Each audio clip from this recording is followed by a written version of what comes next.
اس لیے آسمانوں پر بھی جو پہلا جرم ہوا وہ حسد کا تھا۔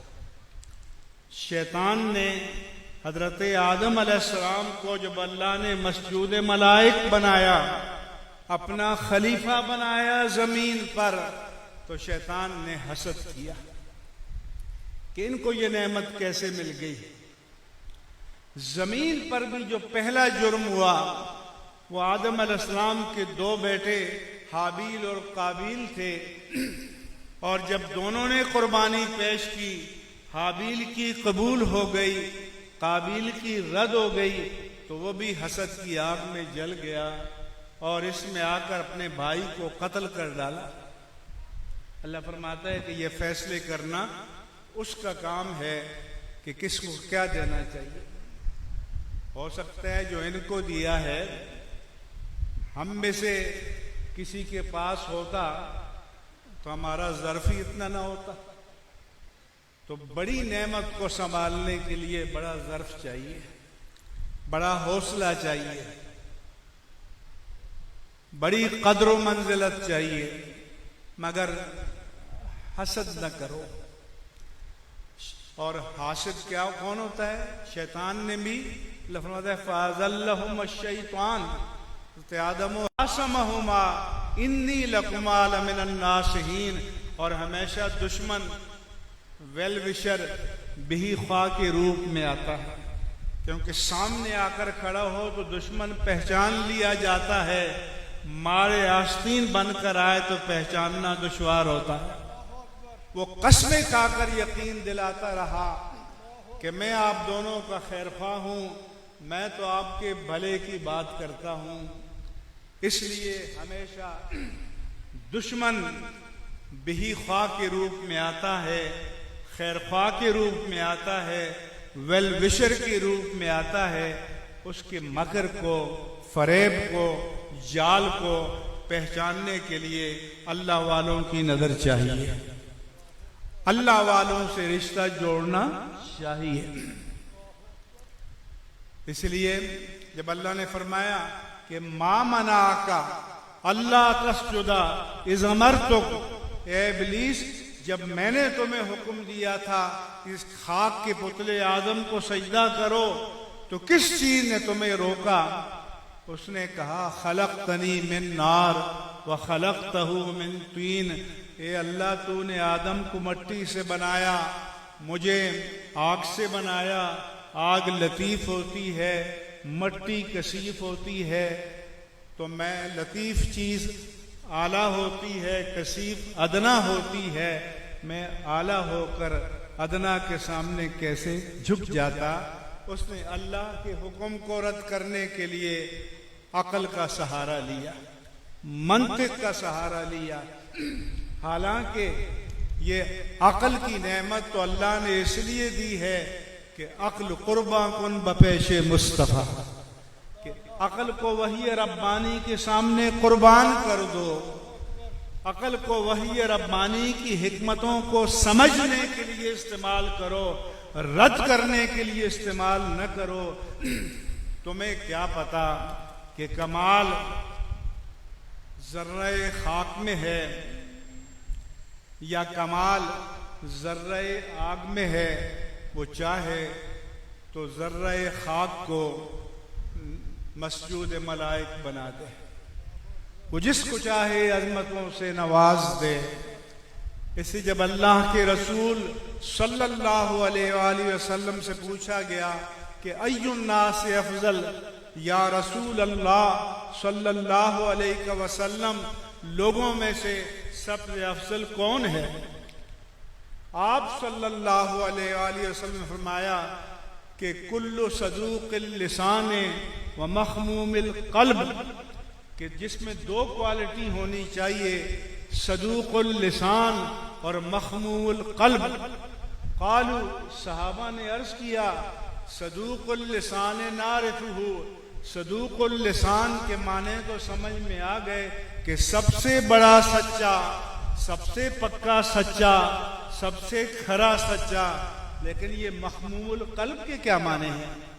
تو میرے آقا و مولا صلی اللہ علیہ وآلہ وسلم نے فرمایا کہ تقی نقی لا اسم فیہ ولا بغی ولا غل ولا حسد، کہ یہ وہ پاک دل، شفاف دل اور نورانی دل بندہ مومن ہے، جو پاک باز ہے، جو متقی ہے، جس میں گناہ کی کوئی آلائش نہیں ہے، جس میں کوئی سرکشی نہیں ہے، جس میں کوئی کینہ نہیں ہے، جس میں کوئی حسد نہیں ہے، وہ مخموم القلب ہے، اور وہ سب سے افضل لوگوں میں سے ہے۔ کہ قلب کا پاکیزہ ہونا، قلب کا نورانی ہونا، جو اللہ والوں کی مجلس میں ان کی برکت سے ان کے قریب آ کر نصیب ہوتا ہے۔ میرے آقا و مولا صلی اللہ علیہ وآلہ وسلم نے فرمایا کہ لا یجتمع ایمان و حسد فی قلب عبد، کہ کسی مومن خالص اور مومن کامل کے دل میں ایک وقت میں ایمان اور حسد جمع نہیں ہو سکتے۔ تو پھر ہمیں ٹٹول کر اپنا جائزہ لینا چاہیے کہ ہمارے قلب و ذہن کے کسی گوشے میں کسی کے لیے حسد تو نہیں ہے۔ میں کہ لا یجتمع شح و ایمان فی قلب عبد، کسی مومن کے دل میں ایمان اور کینہ یہ ایک وقت میں جمع نہیں ہو سکتے۔ دل کو یا تم نے ایمان کا ٹھکانہ بنانا ہوگا، اور یا اسے کینہ، بغض، حسد، نفرت، اناد کا مرکز بنانا ہوگا۔ دونوں چیزیں میرے آقا نے فرمایا کہ ایک دل میں جمع نہیں ہو سکتی۔ حدیث پاک میں آتا ہے کہ حضور کی مجلس بپا تھی، آپ نے فرمایا کہ تھوڑی دیر پہلے ایک شخص آئے گا جو کسی جنتی کو دیکھنا چاہے اسے دیکھ لے۔ صحابہ نے دیکھا کہ ایک انصاری آئے، وضو تازہ کر کے بائیں ہاتھ میں جوتا پکڑا ہوا بغل میں، دائیں ہاتھ سے داڑھی کو صاف کر رہے ہیں، وہ چلے گئے۔ اگلے دن پھر مجلس برپا تھی، پھر آپ نے فرمایا کہ جو جنتی کو دیکھنا چاہے ایک شخص ابھی آئے گا، دیکھ لو۔ تھوڑی دیر دیکھا تو وہی انصاری صحابی ہاتھ میں بائیں ہاتھ میں جوتا اور دائیں ہاتھ سے وضو کی داڑھی کو صاف کر رہے ہیں۔ تیسرے دن پھر مجلس رسالت بپا تھی، آپ نے پھر فرمایا جو کسی جنتی کو دیکھنا چاہے ابھی دیکھ لے۔ پھر وہی انصاری صحابی آئے، اسی ہیئت میں آئے تو عبداللہ بن عمرو بن عاص کہتے ہیں کہ عشاء کے بعد میں اس کے پیچھے چل پڑا، چلتے چلتے اس کے گھر تک گیا اور کہا کہ میرے بھائی، گھر والوں کے ساتھ کچھ کھٹپٹ ہو گئی ہے، اور میں نے کہا میں 3 دن تک تمہارے پاس نہیں آؤں گا، تو آپ مجھے 3 دن ٹھکانہ دے دیں گے؟ انہوں نے کہا دے دیتے ہیں، آ جاؤ۔ کہنے لگے گھر میں ٹھکانہ دے دیا۔ ایک رات گزاری، دوسری رات گزاری، تیسری رات گزاری۔ میں یہ جاننا چاہتا تھا کہ کون سا ایکسٹرا آرڈینری، غیر معمولی ان کا عمل ہے کہ جس کی وجہ سے 3 دن مسلسل اللہ کے رسول نے جماعت صحابہ کے سامنے اسے جنتی ڈکلیئر کیا۔ کہ لگے ہماری طرح نماز پڑھتے تھے تو بتا رات کو جب کروٹ بدلتے تھے تو اللہ کا ذکر شروع کر دیتے تھے، صبح اٹھتے تھے معمول کے مطابق تہجد، فجر کی نماز، کوئی غیر معمولی بات نہیں۔ تو تیسرے دن جب میں صبح ہوئی تو میں نے کہا کہ بھائی بات یہ ہے کہ گھر والوں کے ساتھ کھٹپٹ نہیں ہوئی تھی، میں تو یہ جاننے کے لیے آیا تھا کہ آپ میں کون سی خوبی ہے کہ جس کی وجہ سے 3 دن مسلسل اللہ کے رسول نے آپ کو جنتی ڈکلیئر کیا ہے۔ کیونکہ یہ کام تو ہر صحابی کرتا تھا، سارے صحابی کرتے تھے، نمازیں بھی باقاعدگی سے، ذکر اذکار بھی باقاعدگی سے، تہجد بھی باقاعدگی سے، نمازیں بھی باقاعدگی سے. تو انہوں نے کہا کہ بھائی بس میں ویسا ہی ہوں جیسا تم نے دیکھا. تو وہ سلام کر کے چل پڑے. چند قدم گئے تو انہوں نے بلایا واپس کہ بھائی جان ذرا سا آ جاؤ. وہ واپس پلٹ کے آئے. انہوں نے کہا کہ ایک بات ہے کہ میرے دل میں کسی کے لیے نہ کینہ ہے نہ حسد ہے. اللہ اکبر، اللہ اکبر، تو عبداللہ بن عمر نے فرمایا کہ اب مجھے سمجھ میں آ گیا. اللہ اکبر. اس کسوٹی پر پورا اترنا یہ آسان بات نہیں ہے. اس لیے ان مجالس میں بیٹھ کر آپ کو قلب کو مصفا کرنا ہے اور روح کو مصفا کرنا ہے، پاکیزہ بنانا ہے. کیونکہ ان الحسد یأکل الاعمال الصالحۃ کما تأکل النار الحطب. جس طرح آگ لکڑی کو جلا ڈالتی ہے، حسد اسی طرح اعمال صالحہ کو تباہ کر دیتا ہے.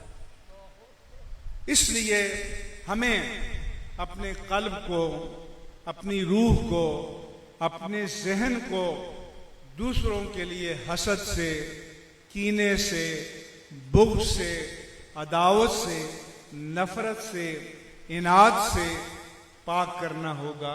اور یہ پاکیزگی اللہ والوں کی مجلس میں نصیب ہوتی ہے. اس لیے بعض لوگ دماغ کے راستے سے دل میں اترتے ہیں، یعنی دین کی بات کو، حق کی بات کو دلیل سے، استدلال سے، قوت استدلال سے اگلے کے سامنے پیش کر کے ان کے دماغ کی تسخیر کرتے ہیں، قائل کرتے ہیں اور پھر ان کے دل میں جگہ بناتے ہیں. اور کچھ وہ ہوتے ہیں کہ جو دلوں میں جگہ بناتے ہیں اور دماغ کو بھی اسیر بنا دیتے ہیں. وہ ادائے دل بری ہو یا نوائے عاشقانہ، جو دلوں کو فتح کر لے وہی فاتح زمانہ. تو یہ اللہ کے بندے وہ تھے کہ جس نے لوگوں کے دلوں کو فتح کیا، روحوں کو فتح کیا، قلب کو فتح کیا، باطن کو منور کیا، باطن کو مزکا کیا. اور آج کل ہمارے ملک میں جو وبا ہے، آفت ہے، وہ یہی ہے کہ ایک دوسرے کے لیے نفرتیں ہیں، بغض ہے، عداوتیں ہیں. اس عداوت سے گلے گلے تک وہ بھرے ہوئے ہیں. عزیزان گرامی، جب ایسا ماحول ہو، اسے میں کہا کرتا ہوں کہ کبھی تو یہ فرقہ وارانہ، مذہبی فرقہ وارانہ تصادم کی بات کرتے تھے، نفرتوں کی بات کرتے تھے، لیکن اب جو سیاسی فرقہ واریت نے مذہبی فرقہ واریت کو بھی پیچھے چھوڑ دیا. انہوں نے خاندانوں کو تقسیم کر دیا، گھروں کو تقسیم کر دیا، معاشرے کو تقسیم کر دیا. بیٹی کو باپ سے اور باپ کو بیٹی سے، بیٹے کو باپ سے اور باپ کو بیٹے سے اور بھائی کو بھائی سے جدا کر دیا. ان نفرتوں کی آگ میں معاشرے کو جلایا جا رہا ہے. ایسے میں میرے عزیزو، اگر کوئی صاحبان رحمت ہے تو یہ اللہ والوں کے دربار ہیں، یہ اللہ والوں کی مجالس ہیں کہ جہاں آپ آئیں تو آپ کو نفرت نہیں ملے گی، بغض نہیں ملے گا، عناد نہیں ملے گا، کدورت نہیں ملے گی، محبت ملے گی، چاہت ملے گی، ارادت ملے گی، پیار ملے گا اور ایک دوسرے کے لیے گنجائش ملے گی، اپنے دلوں میں جگہ ملے گی. اور اسی لیے ہمیں ان نفرتوں کے ماحول سے اپنے آپ کو دور بھی رکھنا چاہیے، پاک بھی کرنا چاہیے اور اپنے گرد و پیش کو بھی پاک کرنا چاہیے. کیونکہ اگر اس آگ میں یہ ملک جلتا رہا تو آنے والے دن بڑے خطرناک ہوں گے. اس لیے ہم متنبہ کرتے ہیں، خبردار کرتے ہیں کہ وہ لوگ کہ جنہوں نے قوم کو تقسیم کر دیا ہے، وہ خدا را اس قوم پر رحم کریں، اس کو ایک امت، ایک ملت، ایک قوم اور ایک وطن بننے کے لیے موقع دیں. ہمیں ایک متحدہ منظم قوم کی ضرورت ہے کہ جہاں قوم بھی اور مسلح افواج بھی ہمارے ادارے بھی ایک ساتھ ایک صف میں کھڑے ہو کر اس وطن کی حرمتوں کا، سرحدوں کا، ناموس کا، عزتوں کا، عظمتوں کا دفاع کر سکیں۔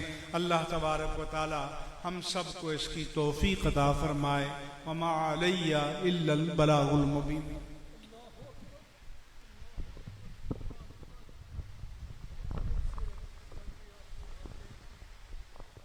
الحمدللہ آپ نے سماعت فرمایا حضرت مفتی اعظم پاکستان کو اٹھی کر حضرت مفتی اعظم پاکستان حضرت مفتی منیب الرحمن صاحب مدث اللہ العالی کو نماز جمعہ ادا کریں گے۔ آپ نے ہمارے شیخ کامل کی گفتگو کو بھی سنا اور حضرت مفتی اعظم پاکستان کی گفتگو کو بھی سنا۔ قبلہ مفتی عامر صاحب مدث اللہ العالی بھی تشریف فرما ہے۔ میں نے آپ سے پہلے بھی کہا تھا کہ ان شخصیات کی گفتگو کا جو نچوڑ ہوتا ہے وہ جہاں احکام شریعت سکھانا، جہاں عقائد سکھانا، جہاں اعمال کا درس دینا، وہاں سوشل لائف میں بھی اخلاقیات کا درس دینا ان حضرات کا صرف طریقہ ہی نہیں بلکہ ذمہ داری میں بھی شامل ہے کہ لوگوں کو اخلاقیات کا درس دیا جائے کہ ایک مسلمان کی جو مسلمانیت ہے وہ صرف اس کی اپیرنس سے نظر نہ آئے بلکہ اس کے کردار سے اس کا نظر آنا ضروری ہے۔ کردار فرق کرے سب سے پہلے، اپیرنس کا بھی ہونا ضروری ہے، باشرہ ہونا انسان کا بے حد ضروری ہے، لیکن اس کے ساتھ کردار بہت ضروری ہے کہ ایک مسلمان اور ایک غیر مسلم میں جو فرق ہے وہ صرف اپیرنس کا نہ ہو بلکہ کردار سے فرق واضح ہو، اخلاقیات سے فرق واضح ہو۔ اور جو حضرت نے، میں نے صرف اس بات پر کرنے کے لیے 1 منٹ کے لیے دوبارہ آپ سے مخاطب ہوا جس پر حضرت نے اختتام فرمایا، بالخصوص ہمارے اس معاشرے میں یہ بات بہت اہم ہے۔ تمام باتیں اہم، لیکن یہ ہمارے معاشرے میں بات بہت زیادہ اہم ہے، اور بالخصوص آپ کو اپنی نوجوان نسل کو اپنے اوپر اور والدین کی ذمہ داری ہے اپنی اولادوں پر اس بات پر نظر رکھنے کی ضرورت ہے کہ ہمارے ہاں بد اخلاقی کا ایک طوفان آیا ہوا ہے، اور حیرت کی بات یہ ہے کہ بد اخلاقی کو حسن اور کلچر بنایا جا رہا ہے۔ حضور علیہ الصلوۃ والسلام نے ارشاد فرمایا کہ اگر بد اخلاقی کو شکل دی جاتی تو وہ دنیا کی تکبر کو، یعنی تکبر بد اخلاقی ہی ہے، اور ان چیزوں کو اگر شکل دی جائے تو وہ دنیا کی سب سے بدترین شکل بن کے سامنے آئے۔ لیکن آج بد اخلاقی کو کلچر بنا لیا گیا ہے۔ کسی کے سامنے کھڑے ہو کے اس کو گالی نکالنا، کسی کے سامنے کھڑے ہو کے اس کو ذلیل کر دینا، اس کو جہاں برا سمجھا جاتا تھا، جہاں روکا جاتا تھا، جہاں اس سے منع کیا جاتا تھا، آج اس معاشرے میں اس کو کلچر بنا لیا گیا ہے۔ مثال کے طور پہ جو باتیں آپ اپنی خواتین کے ساتھ نہیں کر سکتے، جو باتیں آپ اپنے گھر کی خواتین کے ساتھ بیٹھ کے سن نہیں سکتے، اگر وہ کسی کی خاتون کے سامنے بیٹھ کے کسی سے اس طرح کی بد اخلاقی کی جائے تو ہم ایسا منظر بھی اپنے ملک میں دیکھتے ہیں۔ ایک خاص بد اخلاق طبقہ اس کو بڑی شیر بنا کے پیش کرتا ہے، ایک خاص طبقہ یہ بڑی اس کو بیچتا ہے کہ بھئی بڑا کمال کا کام کر دیا، یہ تو بہت اچھا کام کر دیا، فلاں کی خواتین کے سامنے فلاں کو ذلیل کر دیا۔ تو ان لوگوں کا تعاقب کرنے کی قوم کو ضرورت ہے کہ یہ قوم کو کس بد اخلاقی کی طرف لے کے جا رہے ہیں۔ ایسا نہیں کہ کیا نہیں، اگر ایسا کام تو غلط کام کو پروموٹ کیوں کرتے ہو، غلط کام کی تعریف کیوں کرتے ہو؟ اگر ایسا ہو، اگر آپ کی 1000 کسی سے مخالفت بھی ہو، جس طرح حضرت نے حسد کے اوپر بات کی، اگر وہ نہ ہو، 1000 مخالفت بھی ہو، تو اگر کوئی بد اخلاقی کا واقعہ پیش آئے تو آپ کو بتانا چاہیے آ کے کہ اخلاقیات کے دائرے میں رہ کر کسی پہ اختلاف کرنا ہے تو کیا جائے، لیکن بد اخلاقی کو اس طرح پروموٹ کرنا اور پھر بد اخلاقی پہ ایسے وابہ کرنا، ایسے بد اخلاق لوگوں کو اور قوم کو تعاقب کرنے کی ضرورت ہے اور سمجھنے کی ضرورت ہے۔ اللہ تعالی ہم سب کو حضور علیہ الصلوۃ والسلام کی سیرت طیبہ پر کما حق جو ہے وہ عمل کرنے کی توفیق عطا فرمائے۔ آخر میں ہمارے شیخ نے جیسے کل بھی فرمایا، ہمارے یہ جو عیدگاہ شریف کے گرد و نواح میں رہنے والے حضرات ہیں جنہیں اہل محلہ بھی کہا جاتا ہے، پڑوسی بھی کہا جاتا ہے، انہوں نے عرس شریف میں آنے والے زائرین کی کل بے حد خدمت کی۔ پچھلے دنوں میں جتنے ہزاروں کی تعداد میں زائرین آئے، ان لوگوں نے اپنے دلوں کے دروازے بھی ان کے لیے کھولے، کئیوں نے اپنے گھروں کے دروازے بھی کھول دیے۔ قبلہ مفتی صاحب مہمانوں کو پکڑ کے لوگ گھروں میں لے کے جاتے رہے اور ان کی خدمت کرتے رہے۔ اللہ تعالیٰ جس طرح آپ نے ان کے لیے اپنے گھروں کے اور دلوں کے دروازے کھولے، اللہ تعالیٰ آپ پر اپنی رحمت کے دروازوں کو کھول ڈالے اور آپ کو اس پر اجر عظیم عطا فرمائے۔ نماز جمعہ کے لیے صف درست فرما لیجئے، اذان ہوگی اور پھر نماز جمعہ انشاءاللہ ادا کی جائے.